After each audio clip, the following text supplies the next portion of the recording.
Today's lecture describes the culmination of nearly 2 centuries of effort begun by Copernicus and carried forward by Tycho, Kepler, and Galileo to understand planetary motions. Newton's great synthesis gave us the 3 laws of motion and the law of universal gravitation. These laws finally allowed us to explain planetary motions, and indeed all motions on Earth and throughout the cosmos, from first physical principles.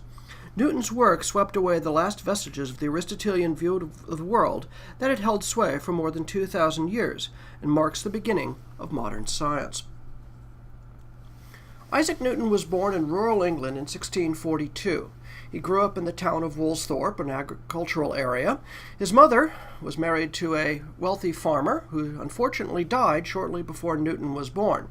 His mother, as a widow, remarried when he was 3 years old, left to live with her new husband, and left Isaac in the care of his maternal grandmother, who raised him. As a consequence, he grew up as a very quiet and solitary young boy, wholly unfit for the life of a farmer.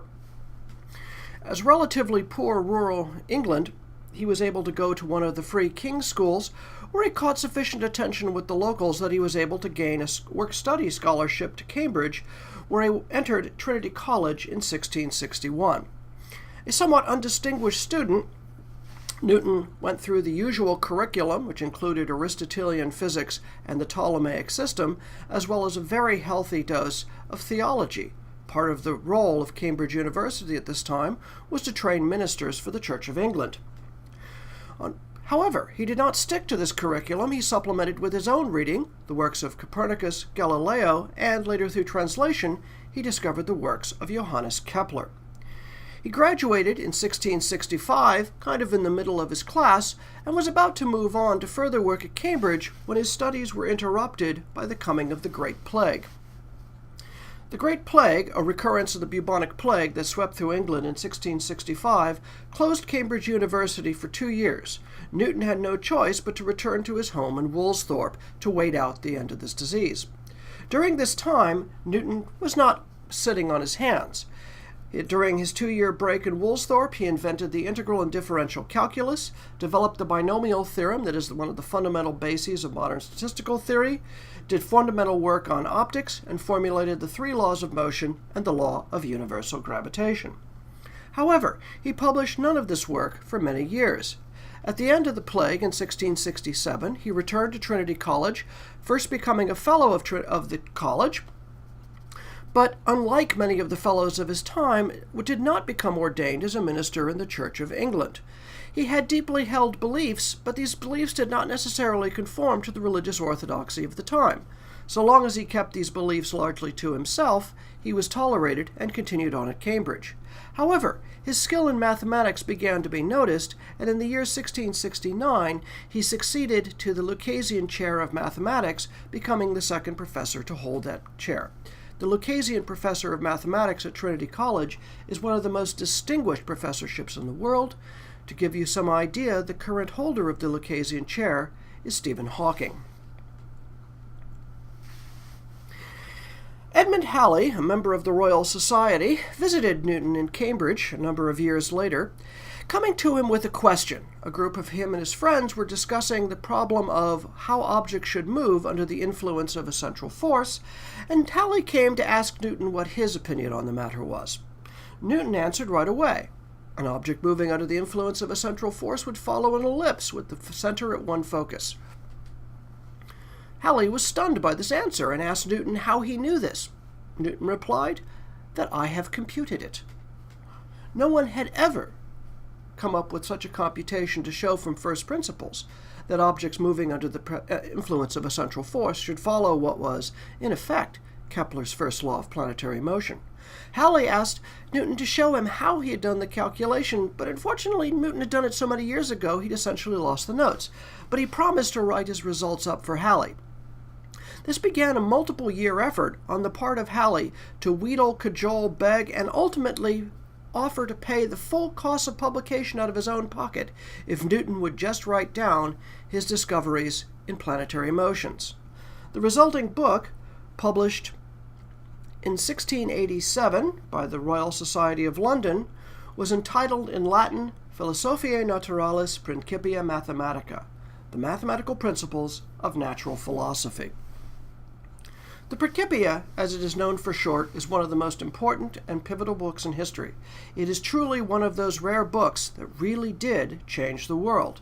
The Principia establishes the basic foundations of modern physics and swept away the last vestiges of the Aristotelian view of the world, replacing older empirical descriptions of motion with quantifiable physical explanations that not only explained why the motion should be the way they are, but had enormous predictive power to predict and extend our knowledge by predicting new phenomena that we have not even begun to imagine. In the Principia, Newton laid out a new mathematics of change, the mathematics we now know as the integral and differential calculus. Underlying this was a unification of many different ideas. In the Aristotelian view of the world, each phenomenon could be viewed as separable, as each different form of motion could be seen as a different manifestation, a different phenomenon requiring an individual explanation. Newton was to show that all forms of motion, even the most seemingly dissimilar, could be unified under an explanation that is based on three relatively simple physical laws. What are these three laws? We're going to go through them one after another and describe their results. Newton's first law of motion states in words that every body will stay in a state of rest or remain in a state of uniform motion in a straight line unless that state is changed by forces impressed upon it. This is a description of what is meant by motion, and it was a mathematical description. For example, an apple that is sitting at rest will remain at rest, neither moving or doing any change of its position or speed unless some outside force comes and acts upon it. The apple will sit on the table unless I physically reach out and bump the table or slap the apple or pick it up. These are outside forces changing the motion of the apple which was at rest. But Newton went further than to recognize rest as a state of motion. He also said that if the apple were in empty space, moving at a constant speed in a straight line, if no outside forces acted upon it, then it should continue moving at the same speed in a straight line forever and ever.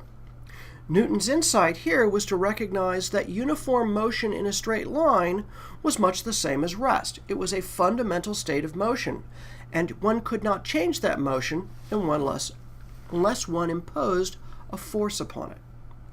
This first law is often referred to as the law of inertia. Inertia is the property of matter that resists having its state of motion changed. After all, if an apple is sitting on the table, you have to go to some effort to set it in motion. If a very large rock is sitting on the ground, being much more massive, you have to go to even greater effort to set the large rock in motion. This idea that mass is the property of matter that it resists having its state of motion changed is the fundamental basis of the modern conception of the mass of an object. In summary, what the first law of motion does is provides us with a consistent description of what we mean by motion, and shows that rest, non-motion, is just a special case of motion. The perfect form of motion is uniform motion in a straight line at a constant speed. The second law defines what we mean by a force. The acceleration of a body's motion is directly proportional to the force applied and is in the same direction as the applied force. This is often stated mathematically as saying that the acceleration, the change in the motion of a body, is equal to the force applied to it divided by the mass of the body. Or, stated algebraically, A equals F divided by M. Acceleration is force divided by mass. In many ways, the second law is intuitive. After all, if I take the same force but impress it upon two objects of completely different mass, I get very different results. For example, if I press with a force on a very large boulder, because I have a very large mass, and the mass appears here in the denominator of this equation, the resulting acceleration for a given force against a big mass will be to respond with a small acceleration in the same direction as the applied force. If I take that same force and apply it to a lightweight apple, I have a small mass dividing the same force, and therefore the acceleration will be proportionally larger. If the boulder weighs 100 times more than the apple, but I impose the same force upon the boulder and the apple will be accelerated forward 100 times more than the acceleration of the boulder that I press on with the same force. While it is common sense, Newton's definition of a force turns out to be very powerful. What the second law does is it starts and says, takes the start point from the first law, which describes what motion is, and now says, how do we change motion? Motion is changed by forces. How do forces change motion? By causing objects to accelerate. What do we mean by acceleration? Acceleration traditionally means that we change our speed, but Newton noticed that was also change of direction. The first example is to consider a falling apple. I pick up an apple, hold it out at arm's length, and drop it to the floor. We say that gravity, a force, reaches out, takes the apple, and causes it to fall to the ground. As it falls to the ground, its speed increases continuously as it falls until it finally hits the floor. We call the acceleration is manifested by the change in speed, the speeding up of the apple. Similarly, when the apple strikes the floor, it encounters the forces that prevent it from passing through the floor, and it is rapidly decelerated. Its speed goes from whatever it was moving at the time of impact to zero and makes a bit of a splat. We intuitively understand accelerations as speeding up or slowing down. After all, a deceleration is simply a negative acceleration, an acceleration that slows you down instead of speeding you up. The second feature of the falling apple is that the acceleration is in a constant direction. It is falling down towards the earth on a line that passes through the center of the earth. This has been observed from time immemorial. When you dropped an object, it falls straight down to the earth. Therefore, the apple is accelerating. It is moving at an increasing speed in a constant direction. This is perhaps our most intuitive experience of a force. I push something, pull on a rope, drop something. It moves in a straight line in the direction of the force imposed, changing its speed, either speeding up or slowing down. The second example is a much deeper insight. A ball swung around a string at a constant speed is also accelerated motion.